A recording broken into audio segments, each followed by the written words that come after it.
Shalom.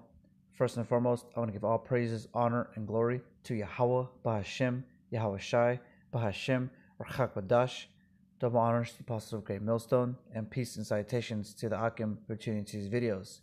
Alright, so I want to make this video, speaking about how this word, it's going out. The elect is being sealed. If not, they've already been sealed already.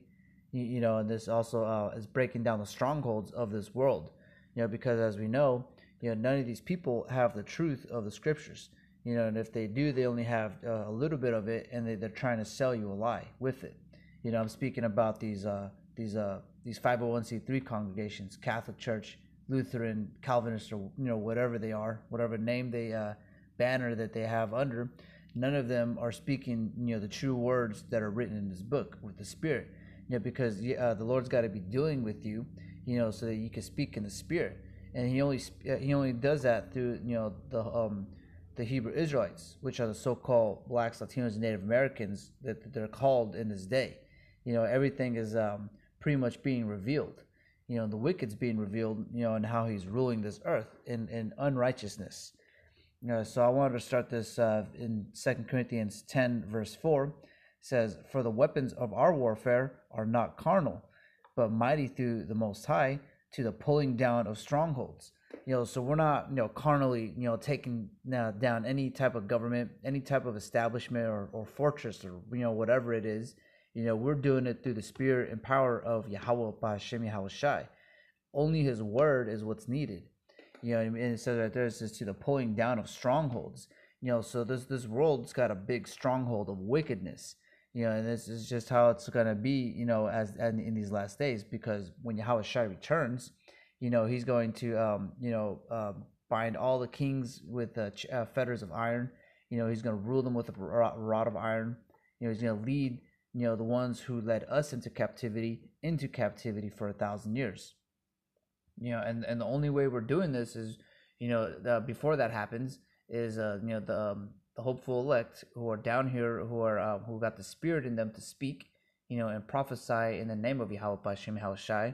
We're only saying it through the powers of the words that the Lord Yahweh has allowed us to say. That's why all we need to do is we got to preach, and this place starts to crumble. And so verse 5, it says, casting down imaginations. So because when we go out there, we're pretty much like a sore thumb sticking out. Because in the world, they have you believe that, the woman is God. They have you believe that, that you're supposed to work a 9 to 5 for the rest of your life until you're like 80 years old, so you can't enjoy life. They have you would have you believe that eating pork is okay. They would have you believe that a child can choose their gender.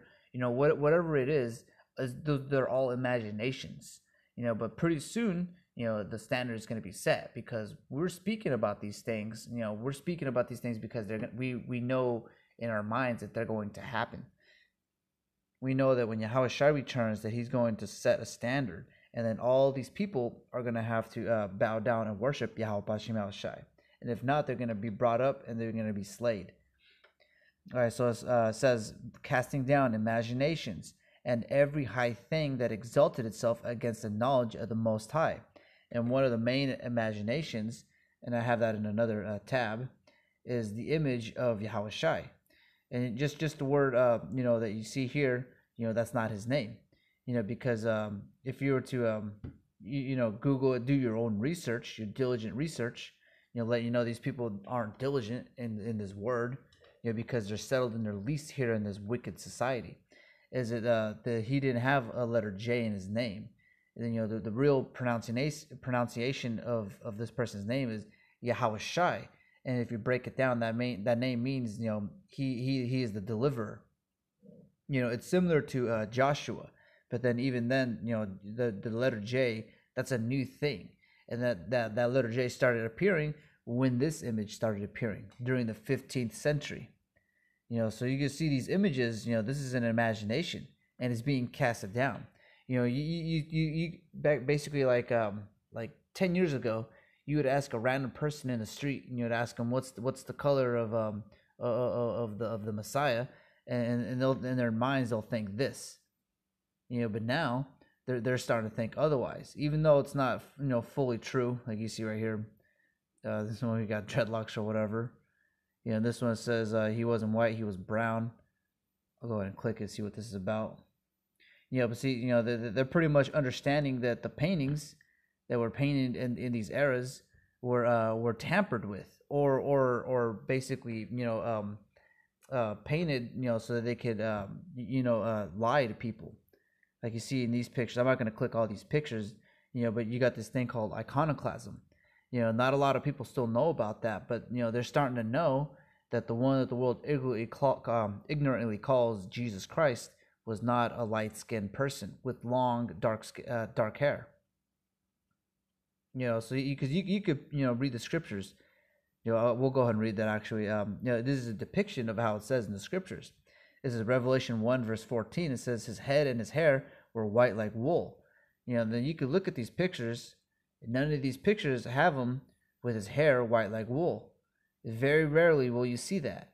You're just gonna see these pictures where it looks like, he's a so-called white person.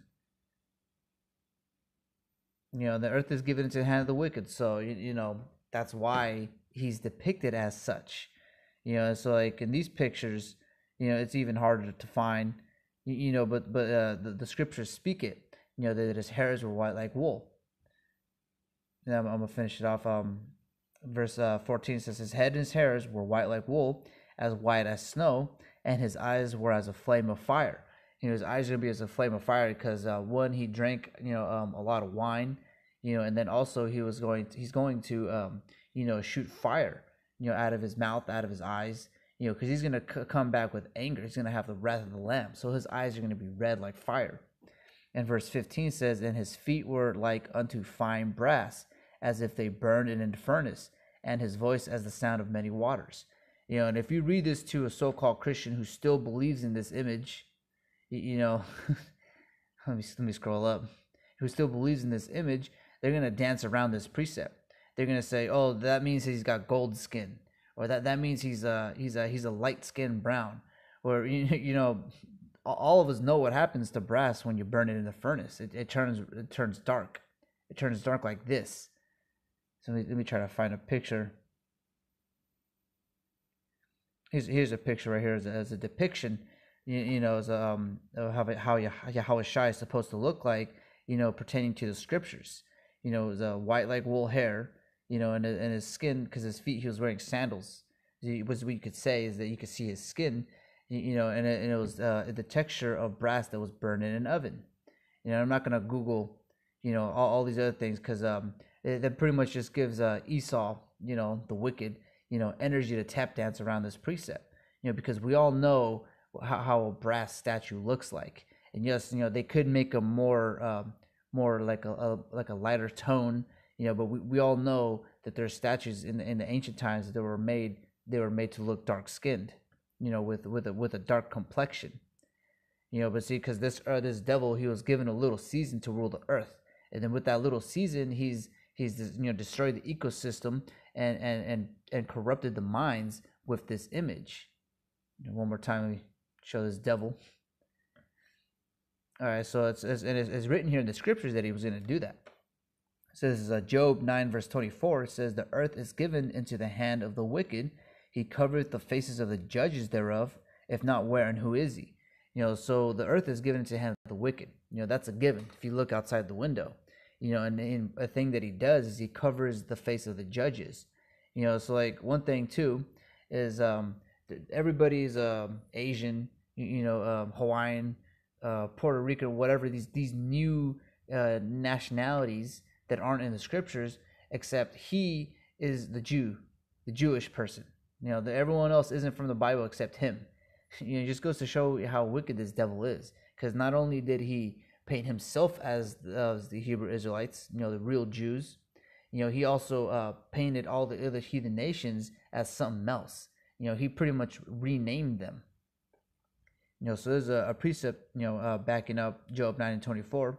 In 1 Maccabees 3 and 48, it says, and laid open the book of the law, wherein the heathen had sought to paint the likeness of their images. So this was a thing that they do. It's a characteristic that they have. Because if you know the history of in the book of the Maccabees, That's when the Edomites were, in the Greek Empire, they were starting their thing. I believe it was Antiochus. I could be wrong, but he started to oppress the Hebrew Israelites, and some of the Hebrew Israelites in that area started to become Hellenistic. They started to take on Greek ways and Greek customs. But this is that devil that the Bible speaks of. And so I'm telling you this. You could hear it or forbear it. But this is Galatians 4 verse 16. It says, "Am I therefore become your enemy because I tell you the truth?" You should know with all the scriptures that we read that your skin color is not going to be a thing that's going to be like the end all be all for your salvation, because we know that the Israelites are scattered throughout, and that Yahweh Shai is going to deliver them all around the world wherever they've sojourned.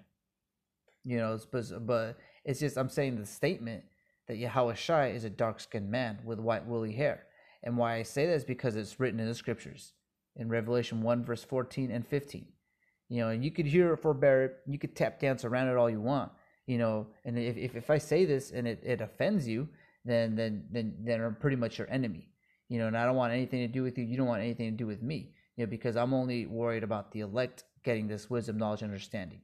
Your belief has nothing to do with the future prophecies that are about to happen. They're I forget how the precept goes. Shall their unbelief, cause this thing to slow down? Roughly paraphrasing, like it says in 2 Ezra 15. It says to not worry about their incredulity. And incredulity is I forget the definition. I'm just gonna get it real quick.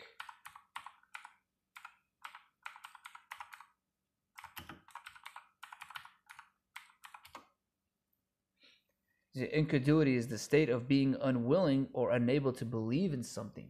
So we're not worried about the incredulity. It's kind of a big word. Incredulity of these people in the world. Because, we're speaking these words and their strongholds are being casted down. So these people are in this stronghold that's being casted down. It's like a fire alarm, and none of them are leaving the building. But the elect, the hopeful elect, when they hear this word, when they hear that alarm, of the watchmen, they're going to get out of that building. They're going to get out of their Hellenistic ways and, get back into the fold pretty much, start, worshiping the true names, Yahweh Ba'ashem, Yahweh Shai, believing in the real power, believing in the right words, because we're the only ones out there who are telling you what to do, pertaining to the scriptures. One of them, off the top of my head, is not eating pork, because when he comes back, he's going to slay the pork eaters. That's written in Isaiah 66. So I want to read this, finishing off in 2 Thessalonians 2, and I'll start at verse 3. It says, "Let no man deceive you by any means, for that day shall not come except there come falling away first, and that man of sin be revealed, the son of perdition." So we're at the last stages of this man's kingdom, this wicked rulership that he has on the earth. If you get the pictures, in Daniel 2, the dream that Nebuchadnezzar had, we're at the feet of miry clay and iron, and then so what's going to happen soon is there's going to be a meteor, an asteroid, a mountain that's going to hit the feet and topple the whole structure. So that's pretty much the timeline that we're in right now. We're just waiting for that asteroid to hit so that the nation, the mountain of Israel, can be established. But so with that happening, we're seeing that the son of perdition is being revealed.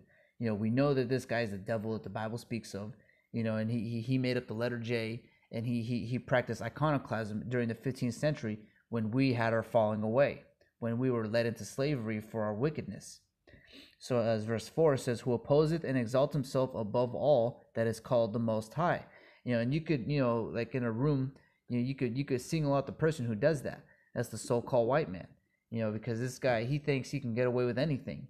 He thinks that his the sins in his past lives don't have to be accounted for. The scripture says, "Prepare slaughter for their children for the iniquities of their fathers." Those who were led into captivity shall be in captivity. They like to tap dance around the scriptures. So it says, "Or that is worshipped, so that he is as the Most High, sitteth in the temple of the Most High, showing himself that he is the Most High." With all his wicked mechanisms like a harp, just a bunch of things like gene splicing, all these things that he's doing, It's because he opposes himself and exalts himself as he is as if he is the Most High. This is the main guy that's atheist in the room. Yet he believes that he is the all power being that wrote the scriptures, but then doesn't follow them. So this is verse 5. It says, "Remember ye not that when I was yet with you, I told you these things." I'll read verse 6, but I'm mainly trying to get to verse 7. It says, "And now you know what withholdeth that he might be revealed in his time." So he wasn't going to be revealed like in Daniel 2 statue. He wasn't going to be revealed at the waist section or at the leg section. He was going to be revealed at the bottom, the last part of it. Because there's only so many parts and sections to that statue. So this is the time where he's being revealed. And verse 7 says, "For the mystery of iniquity doth already work. Only he who now letteth will let until he be taken out of the way." So we're speaking these words, and preaching and prophesying the downfall of Mount Seir. We're setting our face against it, telling them pretty much, to get ready for slavery, and the people around the world, and just we're telling them that this man that you guys believed was God, because of this image that he perpetrated during the 15th century, he was lying to you. He's the devil that the Bible speaks of. And then Yahweh Shai, he's coming soon. It says, "Behold, I come quickly." So that's what we go out there, we speak, we break down the strongholds through the words of Yahweh Hashem Yahweh Shai that we were inspired with. So that's the end of this video. I want to give all praises, honor, and glory to Yahweh, B'Hashem Yahweh Shai, B'Hashem Rachakodash, and Shalom Akim.